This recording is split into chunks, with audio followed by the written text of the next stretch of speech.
रात के करीब 12 बज रहे थे। ससुर अलगू प्रसाद अपने कमरे में लेटा हुआ था। तभी अचानक उसकी नई नवेली बहू अपने कमरे से उठी और फिर अपने ससुर अलगू प्रसाद के कमरे में पहुंच गई और फिर उसके बिस्तर पर जाकर बैठ गई। कुछ देर बाद ससुर अलगू प्रसाद की नींद खुली तो उसने देखा कि उसकी बहू उसके बिस्तर पर बैठी है। तो ससुर बोलता है कि बहू, इतनी रात को क्या हुआ, तुम यहाँ क्या कर रही हो?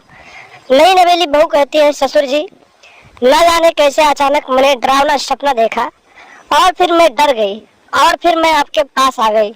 मुझे घर में बहुत डर लगता है। और जब इतनी बात बहू ने ससुर से कहा तो ससुर अलगू प्रसाद समझ नहीं पाया और बोला कि ठीक है, कोई बात नहीं है, जाओ अपने कमरे में लेट जाओ। हो सकता है कोई डरावना सपना देखी होगी, आगे से ऐसा नहीं होगा। लेकिन बहू जो होती है कहती है, नहीं बाबूजी, मैं अपने कमरे में नहीं जाऊंगी, क्योंकि जब मैं अकेले कमरे में रहती हूँ तो मुझे डरावने डरावने सपने आते हैं और मुझे डर लगता है।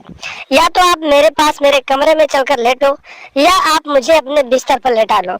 लेकिन ससुर अलगू प्रसाद अपनी बहू के इरादों को नहीं समझ पा रहा था और उसकी बहू जो थी उसे डर नहीं लगता था, उससे तो कुछ और चाहिए होता था। उसके बाद करीब आधे घंटे तक दोनों बात करते रहे और आधे घंटे के बाद बहू ना जाने कैसे दौड़ के अपने ससुर अलगू प्रसाद से चिपक गई और फिर उसके बाहों में जाकर समा गई।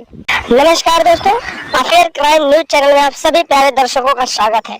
दोस्तों, अफेयर क्राइम न्यूज चैनल को सब्सक्राइब कीजिए, वीडियो को लाइक कीजिए और वीडियो को ढेर सारा शेयर भी कीजिए। दोस्तों, जब अलगू प्रसाद की बहू उसके बाहों में समा गई तो फिर अलगू प्रसाद को अच्छा नहीं लगा, क्योंकि वो नहीं चाहता था कि उसकी बहू इस तरह के कांड करे। दोस्तों, अलगू प्रसाद के बेटे अनिल की शादी को हुए 6 महीने हुए थे, लेकिन वो अपनी नई नवेली पत्नी को छोड़कर पैसे कमाने के लिए दूसरे शहर चला गया और उसकी पत्नी अनीता घर पे अकेली रहती थी। और जब अलगू प्रसाद अपने घर पे रहता था तो अनीता जब भी अपने ससुर को देखती थी तो उसके अंदर कुछ अलग सा विकार उत्पन्न होता था। और धीरे धीरे समय बीतते गए और अनीता को जब आउट ऑफ कंट्रोल होने लगा तो फिर वो अपने ससुर अलगू प्रसाद के ऊपर ही जाल डालने लगी। और एक दिन की बात है, रात के करीब 11 बज रहे थे। बहू अपने कमरे से उठती है और फिर अपने ससुर अलगू प्रसाद के कमरे में पहुंच जाती है और कुछ देर तक वहां बैठी रहती है। जब ससुर अलगू प्रसाद की नींद खुलती है तो देखता है कि बहू मेरे कमरे में है। पूछता है कि बहू, क्या बात है, इतनी रात को यहाँ क्या कर रही हो?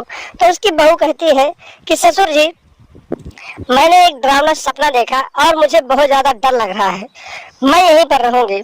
लेकिन अलगू प्रसाद कहता है, जाओ अपने कमरे में लेट जाओ, अब तुम्हें डर नहीं लगेगा। लेकिन उसकी बहू जो होती है उसके तो कुछ और इरादे थे और अलगू प्रसाद अपने बहू के इरादों को नहीं समझ पाता है।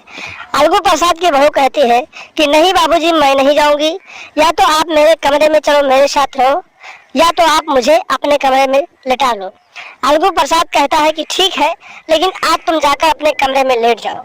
लेकिन उसकी बहू तो मन बना कर आई थी और देखते ही देखते नई नवेली बहू अपने ससुर अलगू प्रसाद के सीने से चिपक गई और उसे प्यार करने लगी।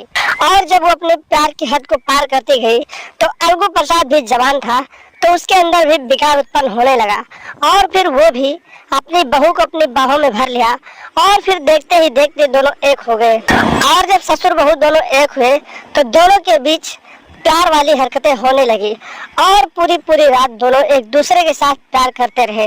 और इसी तरीके से जब भी मौका मिलता था तो अलगू प्रसाद अपनी बहू के साथ रोज प्यार करता था। तो दोस्तों, इस तरह के लोग बहुत पड़े हैं, ऐसे लोगों से सावधान रहें, सतर्क रहें और लगातार हमारे साथ बने रहें। और समाज में घट रही घटनाओं को जानने के लिए वीडियो को देखते रहें। चैनल पर नए हैं तो चैनल को सब्सक्राइब कर लें और हमेशा देखते रहें अफेयर क्राइम न्यूज।